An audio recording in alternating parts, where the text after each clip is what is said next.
Welcome to everyday cooking. இன்னும் எங்கள் சேனலுக்கு சப்ஸ்கிரைப் பண்ணாமல் இருக்கிறீங்களா? மறக்காமல் கிளிக் பண்ணுங்கள் சப்ஸ்கிரைப் பட்டனையும் பெல் ஐக்கானையும். எப்போது எங்களோட கனெக்டடாக இருங்க அண்ட் சப்ஸ்கிரிப்ஷன் ஃப்ரீ. இன்றைக்கி நம்ம இட்லி தோசைக்கு தொட்டுக்கிற மாதிரி ஒரு சூப்பரான நிலக்கடலை பொடி எப்படி செய்கிறதுன்னு பார்க்கலாம். இது கொஞ்சம் பொருள்லேயே செய்யக்கூடிய ரொம்ப சிம்பிளான பொடி, பட் ரொம்ப ரொம்ப டேஸ்ட்டாக இருக்கும். பேனில் கொஞ்சமாக எண்ணெய் விடுங்க. இதில் 2 கப் அளவுக்கு நிலக்கடலை ஆட் பண்ணுங்கள். மீடியம் ஃப்ளேம்லேயே வச்சு நிலக்கடலையை நல்லா வறுத்து எடுத்துக்கோங்க.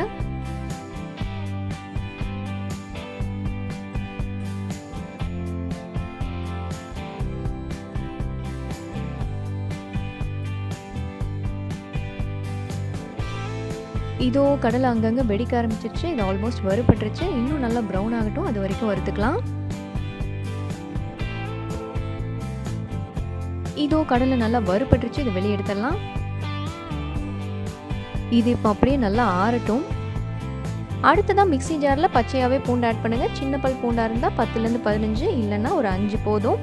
இதோட வறுத்து வச்சிருக்கிற கடலை, 1 டீஸ்பூன் மிளகாய் தூள், தேவையான அளவு உப்பு. இதை இப்போ நல்லா பொடி பண்ணிக்கோங்க.